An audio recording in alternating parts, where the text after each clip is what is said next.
My eyes snapped open, a sharp pain stabbing my left ankle that like a knife twisting in the bone.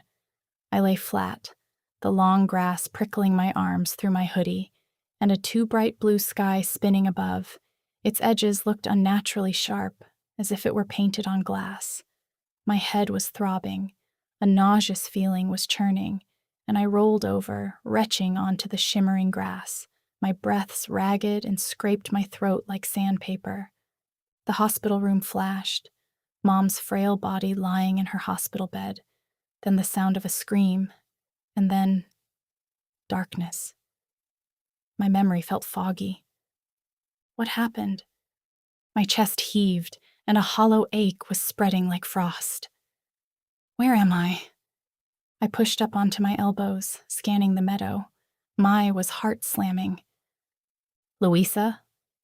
My voice cracked, echoing off tall, dark trees that were circling the clearing. Their moss-covered branches were swaying in a calm breeze. No answer. No Louisa. Panic clawed at my throat, cold and relentless. I patted my shoulders, my backpack, the tin box, gone. No, no. I scrambled to my knees, ignoring the fire in my ankle, and clawed through the grass. Nothing but long blades of grass and my own vomit. It's gone.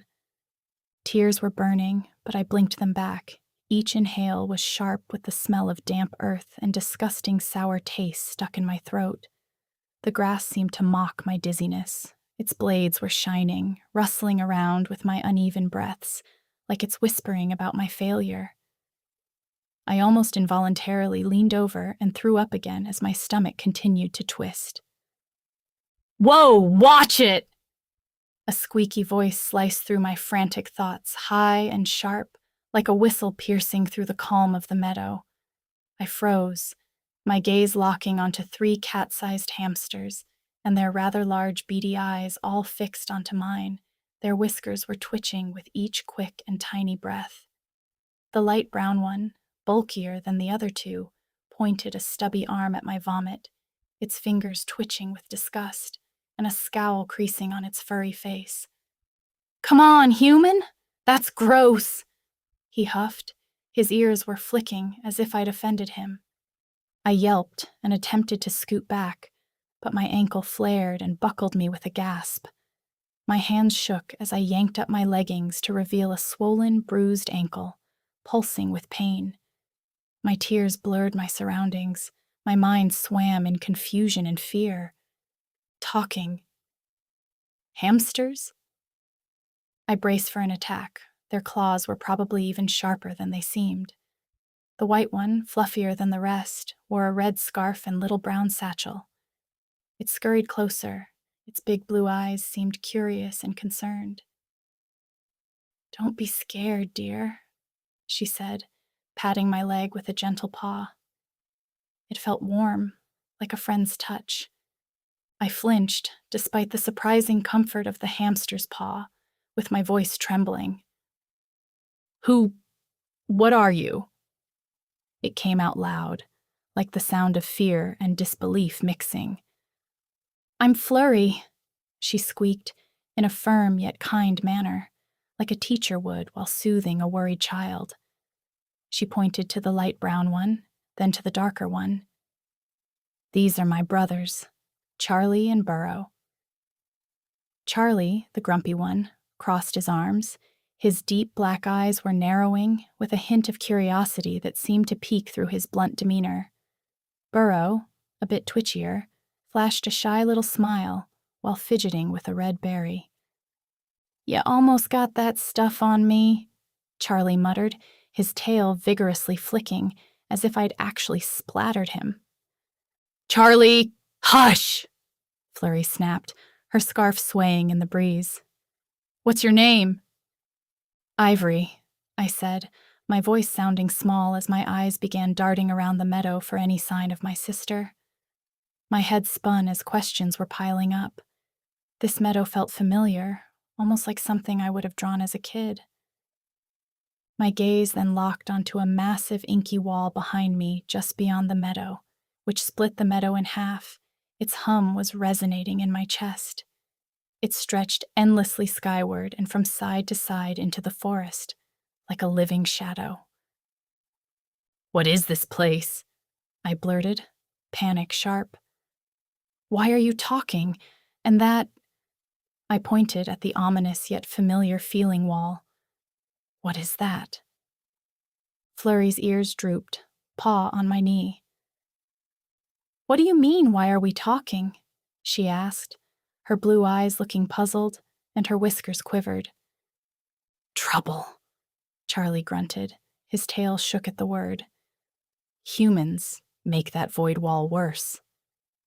His glare chilled me, like as if I'd caused it. Burrow squeaked, clutching his berry to his furry brown chest. "It moves. This meadow was way bigger before." He stretched his arms out and accidentally flung the berry at Charlie's face, who scowled at his younger brother. Burrow swiped the berry off the ground and stuffed it in his cheek, mumbling, "Sorry," as his eyes darted to the ground. My heart slammed. The fog that was clouding my mind began to lift slightly. The hospital room, crashing sounds, Louisa's scream, but the rest, blurry, like another one of my strange dreams slipping away. "My sister," I blurted, voice shaky.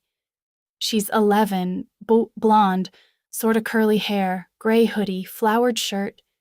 She was with me, and something—" My rambling trailed off as I remembered the dark, churning mass behind Mom's hospital bed, its pull swallowing Louisa, then me.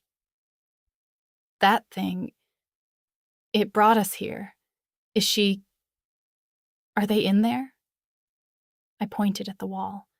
I dig my nails into my palms as a flicker of scribbled faces come into my mind, still a bit too vague to grasp, though. Flurry's eyes softened. Her small paw was squeezing my knee. "Wait, what happened?" she asked, head tilting. I swallowed. My memory was still a jumble, like pieces of a broken sketch. "We were in the hospital," I said, my voice beginning to falter. "Louisa was there. Then a dark thing like that wall pulled her away, and my mom, then me. I can't remember it all." My head physically aching from trying to remember all that happened in the hospital. The meadow started to blur again from my forming tears. Flurry glanced at her brothers. Charlie shrugged, Burrow's eyes wide with hope. "If you landed here after getting taken by the void," Flurry said, "they might be out here too. We were foraging in the great forest when we heard your fall. This place is still huge, even though the void has taken over most of it." Her smile faded, eyes drifting toward the wall. Even the three of them seemed to be shocked and in awe of the wall. "Do they get this close to it often?" Burrow nodded, fidgeting with his paws. "Yeah, things disappear here all the time. Like my pouch. Poof. Just gone." Charlie muttered, "I told you. You left it in Floria, idiot." His eyes looking uneasy, darting to the wall, then back to us. Charlie's words from earlier rang in my mind. Humans make it worse? Did I do something? Flurry's voice trembled. Her blue eyes were softening. "I know it's hard. Worrying for kin." My heart continued to race. My chest tightened. I looked to the meadow's edge. It was a dense line of trees, their shadows curling like spilled ink. "Is this a dream?"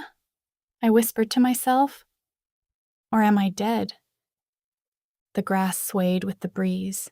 The trees' shifting shadows no longer looked unsettling but challenging, as if they were stirring up memories I couldn't grasp. A thunderous rumble shook the ground. I winced at my ankle's sharp pain, and my eyes darted to the wall. It's moving? Its inky mass pulsing and rippling like someone threw a rock at it. Flurry's fur bristled, scarf fluttering. "We should go," she shouted. "We should get out of here before the glue mines show up." "Gloom?" "What?" I frowned, a chill hitting me. cold like the hospital's sterile air. Charlie snorted, tail twitching. Those inky things, big, stupid, with creepy faces. My heart stopped. A memory surged, sharp and raw. The hospital. White dot eyes, thin mouths, a massive one carefully lifting Mom. Louisa screaming as she broke away from the smaller ones pulling at her. "They took my mom," I whispered, voice breaking. Flurry's eyes widened. Charlie's glare softened. Burrow winced, dropping his berry. Another rumble. The wall began closing in faster, now mere yards away, shadows spilling from its base.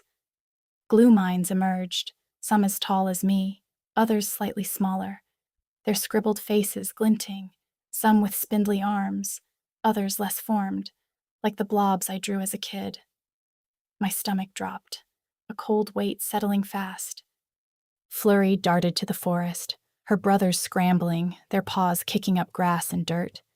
The glue mines closed in, relentless.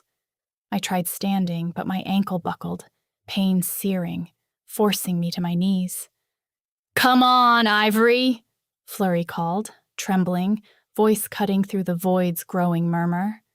I limped after, each step feeling like a hot knife, sweat beading. My ankle gives in for a moment, and I stumble forward. Before hitting the ground, the two brothers had come back, and with surprising strength helped prop me up and assisted in my attempt to balance and escape. "We need to get to the forest. We can lose the glue mines among the trees." Charlie strains as he helps me stand upright. Just as he finished with his instructions, I saw two pairs of thick, cloudy arms reach at both hamsters. I screamed as I limped away. The glue mines had caught up to us and had snatched Charlie and Burrow. The brothers squirmed and struggled, but the glue mines were unfazed, braced with an immense amount of strength.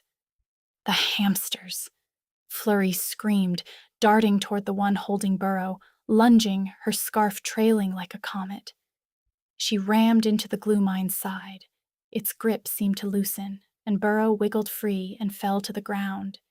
He tried to scamper away when a third and a fourth glue mine corralled him and together secured him in their arms. Charlie yelled, "Flurry, run!" His attempted flails in vain, the brothers' eyes locked onto her. Before she could take another step toward the group of glue mines, I grabbed Flurry's paw, pulling her back, grip shaky but firm. More glue mines swarmed, white dot eyes unblinking. We reached the trees, my heart pounding. The void's menacing pulse seemed to vibrate through my mind. Flurry looked back, anguished, eyes wet with thick tears. The glue mines slowed, returning to the wall with Charlie and Burrow, their squeaks fading. The void had steadied, and the meadow is now almost completely engulfed, heavy with an unnatural calm. "Charlie! Burrow!" Flurry wailed from the edge of the trees, starting forward again but stopping, trembling, red-tinted eyes streaming as she watched each glue mine retreat into the void wall, disappearing with her helpless brothers. I leaned against a tree, chest heaving. The void had stopped just a short distance from where they stand, casting a massive shadow above their heads. Safe, for now. I knelt down, wincing as my ankle ached, and I looked at Flurry. Her body trembled as she squeaked out soft sobs. I gently rested my hand on her back. Her fur was surprisingly light and soft. "Flurry, you okay?" I'm so sorry," I said, my voice shaking, the memory of Louisa's scream blending with Flurry's wail. "What'll happen to them?" After a moment, Flurry had calmed down, still quivering, sniffles breaking the silence. "I don't know," she whimpered, eyes on the ground, as if searching for answers in the grass. "No one taken by the void has ever returned."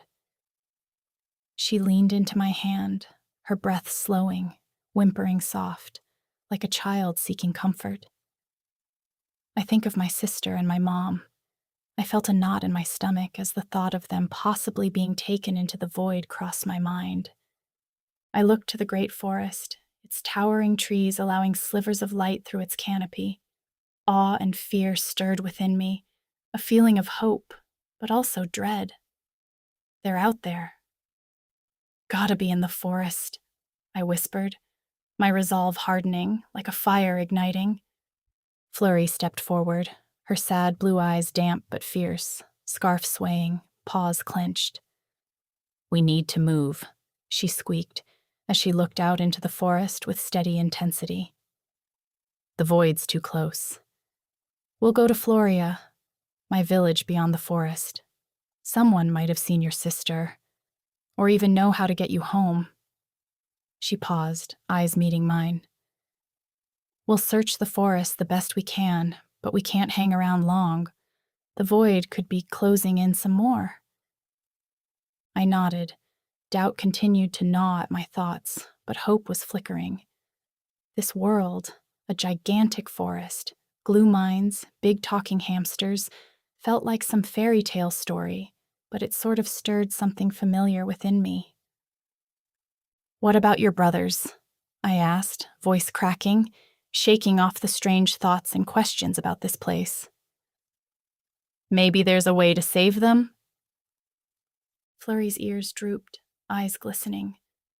"Maybe," she whispered, her voice sounding raw, heavy with sorrow. The memory of Mom's form in that giant glue mine's arms burned, her voice echoing, "Don't let them take me."